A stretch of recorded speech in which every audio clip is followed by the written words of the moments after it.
Ekitabo kikutuuse? No, I'm just hungry. Gwatuukidde mu byokulya naye neekyaddiba obeera nga tonna kyolya. Osiibako ddi? Neebaza. Ate oba osiibye oba osuze?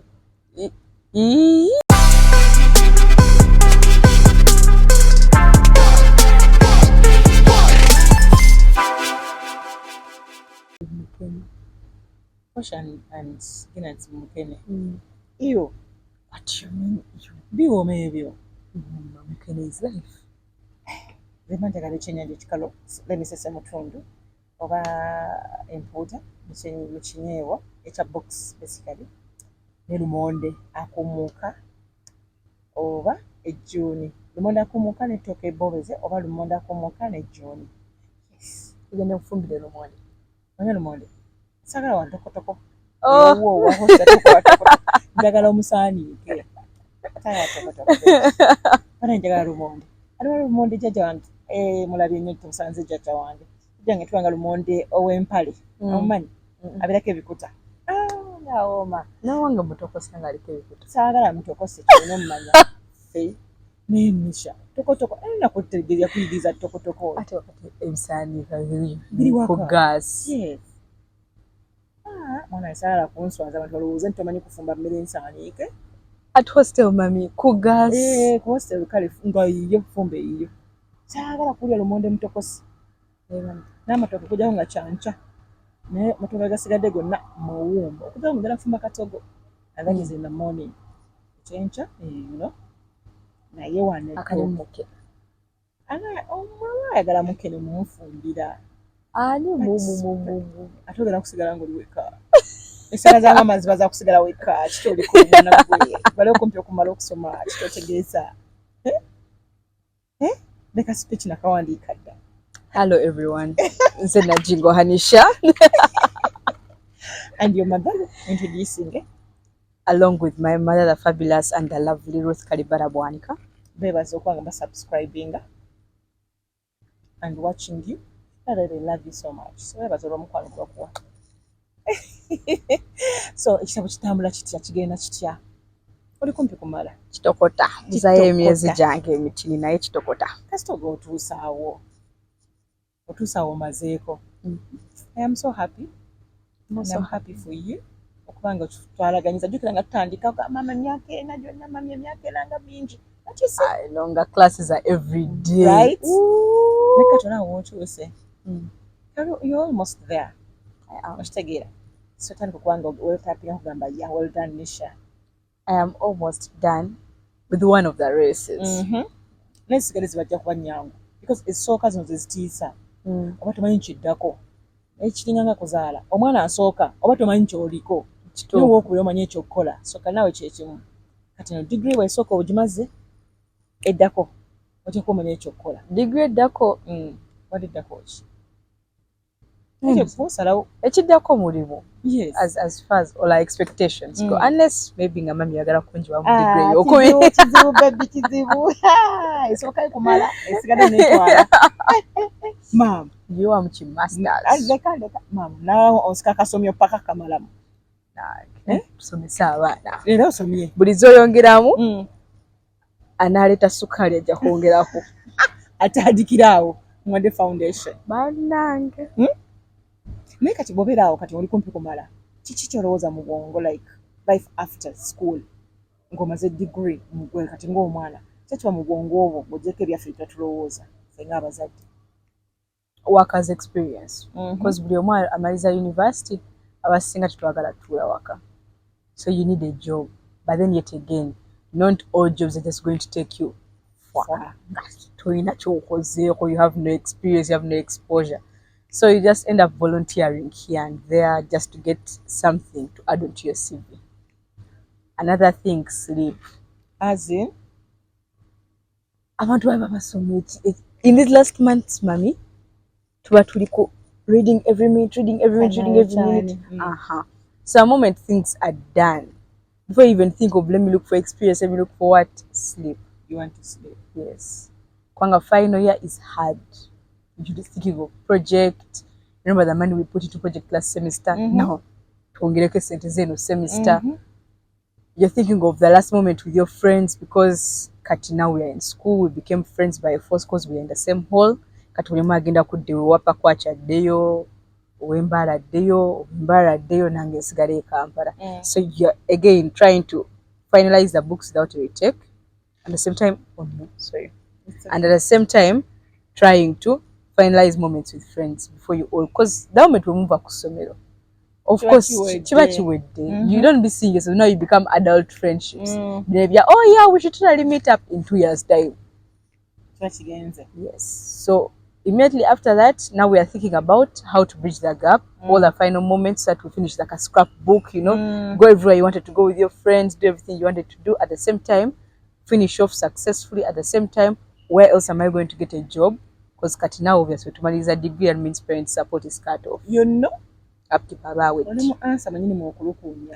Upkeep nothing. Nothing. So boy, akasente akaddako kafudde wa. At the same time, okoyo yagala soka ko akamu emyezi 3 egisooka. Graduation gown eno tojogerako tojulowooza akaawo toli excited for that moment. Nga ffe tubeera abazadde. Well, everyone is excited for that moment, but getting the gown itself, techiringa appearing mu katabo. The gown was tajifuna.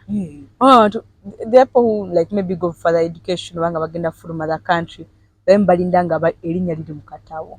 Kitegeeza kyokwa mu katabo. Kitegeeza you not get. Nawulira ntya nga wanteka mu katabo. Kati mbuuza. Tewanaateka mu katabo. Naye okubeera mu katabo means that you have finished all the years with no retake, you have no pending payments to the university. Literally transcript you're ready to be picked up, meaning degree away. When China chebakwasa, they have confirmed that you have actually learned. Otherwise, if I've studied my 4 years, nesala become katabo, I'd be like a Form 6 dropout. Yeah. Mbazizeyo mu 2019. Wenda ku applying abuto.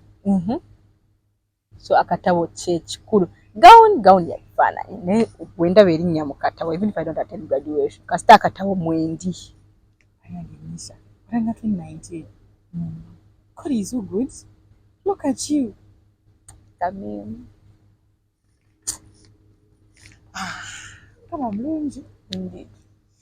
Your degree wegwa. Ononya kukola. Fetwa tulowooza birala.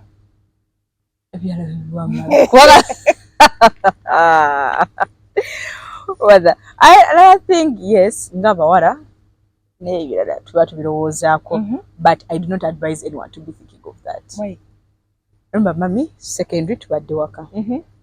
University tubadde mu hostel in a shared room, and then after hostel time is done, after the semester, in the holiday time, udda waka. You don't really got in time okutoba wekka in a room. You know, it is different wowo mutwalo omuntu aba ava waka every day to come to class. That person is different from okuwa mutwalo omuntu asula ku hostel. That person is different from okuwa mutwalo omuntu asasula hostel fee. Asasula wasula, like those things, and then they come to class. Ogo mutwalo guli different to those 3 people. Gotcha. Onave waka walaba omutwalo alaba lunch. Very fast mama Ken nyabitaanaawo, half chips, half rice, binyeebwa n'amatooke, kiba kiwedde. Awakati agamba, lunch for also tomorrow. Then onowa hostel, shared room, and then I go home for holidays. Oyo walaba omutwalo alowooza, okay, tipi yaweddewo. Okay, roommate yagambye nti this time it's my turn okugula vim. So kyalowoozaako. Then omutwalo kwono eyefunira buli kimu, and then they come to class. To them it's more of like, when is rent due? But nedda waliwo akatabo kenneetaaga for class, nakateeka ku ssente. Naye omanyi guno omutwalo kangunyige asikaali, for the next time mugambe nterekera, tunaatandikirawo omwezi ogujja. You see, so it looks different amounts of money. Actually, even this other third person ayinza olowooza okufuna waziteeka so that can multiply. Talowooza nti kanzije kati kangule engatto empya, kangule galubindi empya, something of that sort. Kanfulemu ka drink. They're looking for how to expand that money. So I believe every girl after university, at least, okay, let your parents pay where you rent for just 3 months. Just 3 months, be in that place. Nga bakuweereza bamanyi every month you're expecting 150 from your parents. Lowooza ku yaka, lowooza ku mmere, lowooza ku gas, lowooza ku mazzi. Just 3 months and you just know how tough it is. Even if you don't have a job, even if your parents are going to provide everything, ennyumba bagikuteereddemu erimu entebe erimu biki, now you're just in that room alone, whereby it's up to you to clean it when you want to. It's up to you to decide to stay over or not. Oba ogenda mu bbaala, oba togenze mu bbaala, oba ogenda sigala in the room all day, oba ogenda noonya mulimu. That is good, just to mold you to be on your own, because I've met friends who have talked about how they have transitioned from university and then straight into maybe marriage, courtship, those things. And it's always what you get. And also the value as a woman. For some time, you know how to budget money. The value you bring to the relationship is different from the value of someone mvudde mu mikono gya mami gyagamba tokozesa nnyaanya zino zonna. Wandika bwandisi list y'ebintu ebitaliiwo, and then you also get handed over to a man. Oyo najingo waffe tekeoha pa najinga atuka wali yamanyira ka list ke kabeerako nyama biki yogurt wa brown, yogurt wa blue, ate antuko yogurt njagala frozen yogurt, so njagala strawberries, blackberries. And then when the things don't come, ogamba yenze abatanfa kunzizaayo ewange.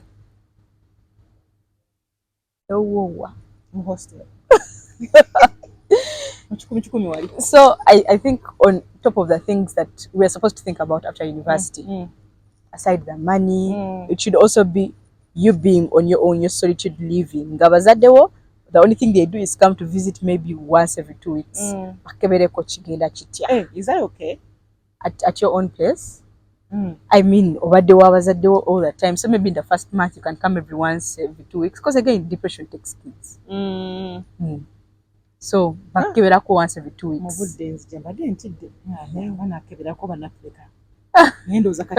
Green light.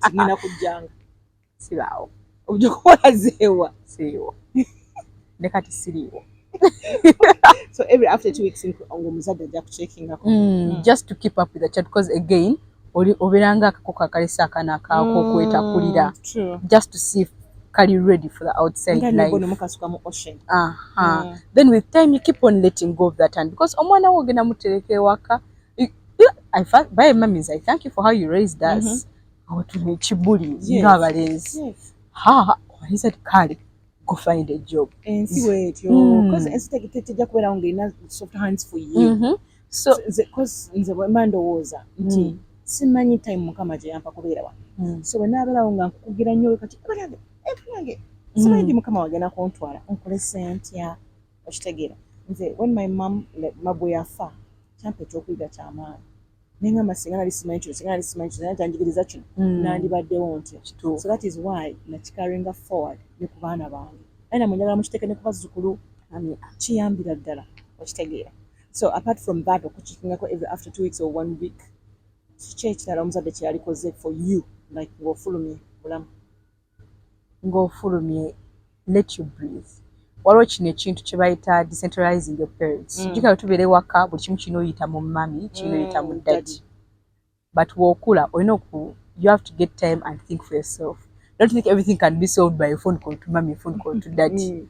Balina okulekamu akagakirowoozaako. So yes, I call you mommy and you be like sikulimbye. Even if you have the solution, you're like ero kinkuttemu gezaako olabe. Then you wait olabe for 2 weeks asobodde to come through oba mukwatiremu naye ng'omwaddemu ka allowance akakirowoozaamuko ye ng'omuntu atobeko ne situation kitoberemukko afune ekibuli outside the university things, because okay, yes, you had deadlines for coursework, then what? So you have only ndabye pressure ku university ka pressure akaliwo shatu ekulese. That's small pressure, privileged pressure. Wetagamu ka pressure kano akakabya amaziga n'ogamba really enkya nalaba enkya suula ebintu bweru rent tewali olya oli muziga n'2,000 ezigula sodos tulya n'ogamba nedda zino zizalira rent so azikwatako okutte panado n'amazzi for lunch amazzi babitowazijukiza ebyo ebintu. Oh my God. Otyo? So parents should try to let the children deal with the problems at hand. Not all problems, but all about it. They might learn something from this. Yes, and also maybe the other thing is, Otumaliza University, I've seen in very many cases where some are like, oh, mami atutte wano, I have to go have this interview, otuka ku interview, omusajja atudde n'omwana. Already you made the call for the interview. Trust your child yeyogeere. Ali ku myaka eyeeyonerera ebintu bye. Is it something else? No, it is not that tukyagala. It is actually nice that you would like to spoon feed us, but again, it's bad. Necessary evil. You get. Nga we twagala nnyo okusitula abaana ne batuuka ku myaka egyavula nga tebaavula. Omwana wange abadde ki muliisa bituufu biki nebudda kikali mu mikono gyo. Twagala muteeka wansi. So the same thing applies for this stage. So wetubeera mu course wako we are presenting, you don't be there to present for us, no? So yes, you know how to talk to people, but because I know mommy will do it for me. We're comfortable. Don't even try. No, you sit and you smile at the interviewer. What is your name? Are you telling me to tell him? Nanti. That's the whole point. Interview ambuziza. Hanisha. Oh, how long have you been studying? Oh. 4 years. Oh, what course? Mechanical engineering. And the interview, only as if you know you're underpaid. Literally, omulimu gw'omuzadde because I'm just doing nothing. I'm just potating in the whole interview. So give me the connections, then I decide what I do the connections. So that I know. Just tell me, nga wali otugamba nga tugenda in first year, you're in university, this is expected of you. Here's your upkeep. Tewangamba what to do with my upkeep. Wangamba bugambi, here's your upkeep. So yes, I want also parents to do the same with those connections. Here that poor I know in graduate. Here that poor I know in this industry. Here that poor I know at this school. Then more airtime carry. You don't want to take quarter airtime, quarter simu yange bakubira be like I'm so and so, talk to them. Atandikirawo amanye nti now this upkeep in form of connections, it's up to me to utilize if I've wasted my connections or if I've actually made the connections build for me more connections. So you mean nti mungeri eyo omwana ne waba afunye obuzibu ajja kwe blaming and not the parents? Exactly. Because ndakuwaddewo okutandikira, I opened that door for you. It's up to you to either take a step into that door or just close that door yourself. Osigala wabweru. Kwotidde okuyingirayo. Niba nanga kano oyinza okakola otyo ako. Ogudde olugikayiga ne kadde mabega ne kaluggala. Ne kaluggala. Kane kagamba mami yagaana. Mami yakuse eki. Mami yaguddewo oluggi. Ate bino ebyokuba nga twagala mufune ba spouse. Amaaji agala omwana olumala waati. Wangi? Kati ekyo. Kama wange. Nje. That is entirely the child and the parent, the kind of relationship you share as child and parent on how soon to get a spouse and how soon not to get a spouse. End of submission. Abazadde n'obwongo bukubeera mu mwana nga amaze okusoma kyekiddako. Kituufu. Especially for girls. Abadde kyako.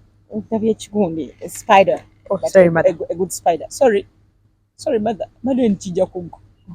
Sorry, me. So, abazadde naddala abaana omwana mulenzi. Abamu student omwana mulenzi we graduating. Graduation party webeera agala ku introducing the girlfriend. Now you see that problem. That is actually a big problem. Why? Abalenzi tebalinga bawala. The moment I clock 25, my value drops. Shabira the hot woman on block. But for a guy, the moment you graduate, your value has just started going up. Okay. So okuteka omulenzi ali 24 ku pressure ya tulago mukyala. You're bringing unnecessary drama. Because right now he's thinking of, I have to get out of my parents' home. It's high time I showed my daddy ndi musajja. Musajja kudde. Kati sajja kudde. I know clothes ku rent. I know clothes ku transport. Ali ku internship. They only give him lunch allowance. They want a transport allowance. So achagaba mami nyigayo 5 nyigayo kino. Kati mu nyigayo your mother has set you 5k for that day. Oyina okujjako 2,000 z'omukazi, the girlfriend and things like that. So in the end, it's like you're setting up your son for poverty. They are making money that is going to be used immediately. Yet they're supposed to first invest this money, build themselves up as they are, then they find a woman. And along the way, mugidemu n'omwana. kati oliisa mimwa esatu esente ze mulina the things you want these are men you find that grow up to be like 50 and they're in dabba because the time they were supposed to be there baade mubya I have to make my parents proud I have to but if it's the mentality of the son as they are well and good omwana wo wabakyayagadde nti nze me at 27 I want to be married let him know what comes with that but mubadde ku campus nisha like mubadde happiness like kituufu kati wano bw'oyagala ate kwongerayo ki settle down true settle down but some people waliwo abamu abadde baya at campus nga their focus is in books and they're like no after campus I have my 3 solid years to happen there is that case there's also that case of happening because again trying to balance books and also again the strictness of the parents ono omulenzi alina so much expectations on him so he doesn't want to disappoint the parents so he has lived his life at campus like that now after campus is like okay bagenda ku loosening the belt a little bit so that I can be free and now you've just left campus they have tightened the belt by saying anti wechikaliwa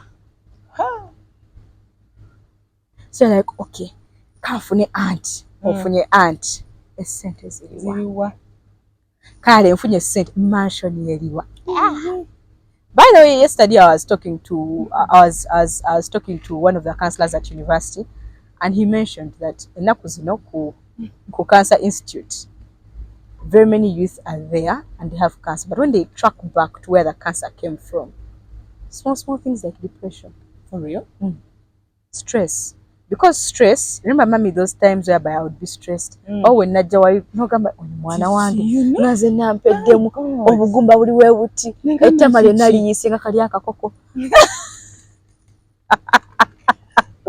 nakulenga omwana wange abadde ki kiro nga bankumisinze kubeera nga 3 weeks nga sikulaba but remember with stress how stress builds up on a normal day mami ogenda zukuka by 6 you're up by 8 you're at work but with stress you're going to sleep late meaning that zize nakolanga twezimbo zidiriti nze kati ogereza 6 kati I used to wake up at 4 tugenda n'ekiriwo sabula okay let me use my timetable so now I'm used to waking up at 6 then I go to gym then I go to class so by 12 I'm done with class now I go for lunch then reading in the afternoon but when I'm stressed I'm going to sleep late why obongo would taking us some time to settle down and if it's taking some time to settle down it means my cells are working overtime what causes cancer cells being abnormal doing out of the extraordinary of what they're supposed to do so kabira deformed hasera kabira we kati katandika hana ya kati and you're like what's not happening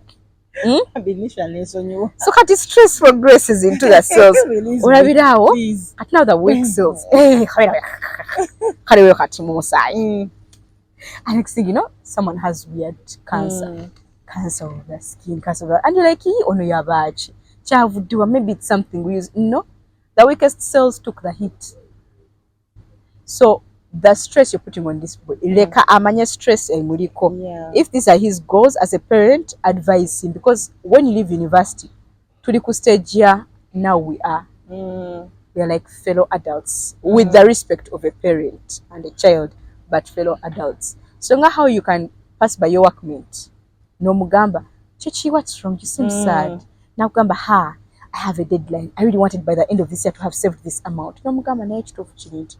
Koze batusasula. Tosobola vam. Koze olina okulya, olina omwana, olina ki. Transport and everything. Please let parents also carry that. Akigamba omwana. Because at the stage omwana kyaliko. Yes, ali mwana wamuzala 30 years ago, 40 years ago. But it does not change that now that this person is an adult. Atuse mu working field. Olina omutuuza omugambe, okay, yes, these are your ambitions. But according to the world we live in, these ambitions cannot be met this way and like that. That is mwana ko opening it like nali opening up njoli. Anzo kusigalanga akoze eki yetaddeko bulungi nnyo fence. Kakati twala twagala kago omalira okusoma. Ebenda nze nisha njagala omalira okusoma so kobereka waka. So kembere waka. Wali yagadde okuvaawo ddi. Omwana ndi bwe yabadde ava waka like after campus after the books yabadde ava ddi awaka. A girl and a boy. For a boy, I would just talk from my friends' experiences. as we are in fourth year right now, banji bavudde waka. Bapapa balaga. Yeah. Abazadde babali tebalina no joke. Nga oli mu final year kantandikire kati wano kupushiga satu graduation wetuuka. Fulumye ku gate. Kufulumya mpola mpola graduation wetuuka. Graduation is the year after. Yes. Graduation wetuukira. Nga your current already has everything. It's well established. Tukubira party graduation party eri ne farewell party wakati tudda mukola wano unless uze kuchalira tuletera. I've seen that. That's what I've seen. But for girls, I would advise 5 months after. 5 only. 5 months after, to the waka. Hug your mother, enjoy your mother. Go and live the 3 months I was telling you about. After living those 3, 4, 5 months, depending on how you've decided, comfortably come home. Oh my God. 5 months, Nantini. Nanti kati 5 months, asoka more stressful kusomero, in touch with family, then agende mukali ka solitude kemba denjo gerako. Yes. Then after that ka solitude, either komeo or not, but that ka solitude is necessary. But even if she stays home, girls, there is no stress being outside home. But for a man, no. Wait, I go so kukubibwa bayensi. Ekumalemo ebugu. Emumalemo ebugu memujjamu empewo emukolewe bati. So kibiki byosuubira nti after school biyinza okukyukamu oba byosuubira tebitali kukyuka? In what sense? Byobadde ofuna. Oh, after school Freedom ejja kweyongera kubanga kati teri ajja kuba kubuuza oliwo oli biki, but expenditure yalina okukyukamu. Kubanga now this is your own money. Kati olaba with freedom comes with how much you earn and how much you consider peace. So I believe after university, freedom just reduces. It does not increase. Why? Because the time university, mami wompereza mitwalo 15 right now ozangenda kola kinayogedde dda kunjala. Ngenda soka kulya kyendide. I do not care how much it is because I know at the end next week ogenda kumpereza endala. But outside university, wompereza sente, my flexibility is reduced. Bandowooza zine sente ezirowooza ki yeddi mami wagenda okuddamu okumpereza sente okundowooza kuba mbirisha kankuweereze kasente. So that freedom reduces because I have more responsibilities now. It's no longer just coursework. Kwanga nali nkatambula okuva ku hostel paka ku ssomero oba kubeerako shuttle. But now I have to hand out my applications. Remember, I hand out like 7 applications a week. Is applications in different places. So no loza ku transport, no loza ku lunch byenkoye. Some places even want to see what you can do as you're waiting for your application to be answered. Tebagenda kuwa lunch allowance, tebagenda kuwa sleeping allowance, tebagenda kuwa transport allowance. Ebyo no birowooza kwezi sente. Applications zino boyagala nkuyambe kuba wetaga input y'omuzadde. Yes, input y'omuzadde would be very helpful because truth be told, after university applications zitambula. Otugambe tukuleke bakubemukko ense bakubemu. Tukuwe mungu tukuteko kati njukira ondekereza mpola. Pani atukwatira. I thought you worked hard to make it easier for the next generation. Next generation ndi wano onzijukiza ani yatukwatira. Onzijukiza daddy we agenda okungulira set empya mbu I've had my set since P1 to Form 6. Nawulira ekiyengeyenge nengamba kati okujjukiza jagira paka kulimbamu kisoboka P1 set senior 6 paka senior 6 yakulimba mukaawa naye ngeri junior gyateleka ebintu bye. Probably it's true because junior tukekiseera n'abuuza alinamu P5 yeah. Era daddy awo yali so obakwatiramu naye ng'obalekeramu for mistakes punish. Let the world punish because now we are in the real world. Era again, as I said, now you have become fellow adults with the respect of friends and the respect of family. Yes, nchakulabanga mama wange, but it does not stop you to treat me like how you treat a co-worker.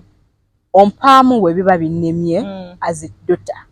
But to come to me me coming to you and kugamba ekizibu kyange, you are going to let me see the consequences as a fellow adult. Okay. Yes. Okay. Twayanziza for your time. Bubaka ki?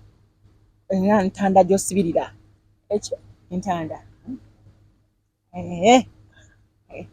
Entanda gyosibirira banno omugenda okumala okusoma.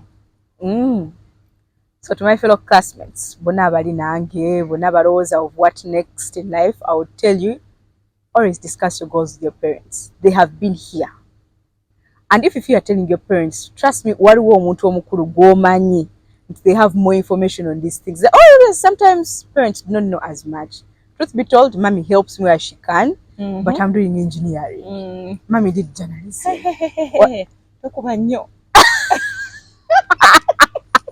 Bye.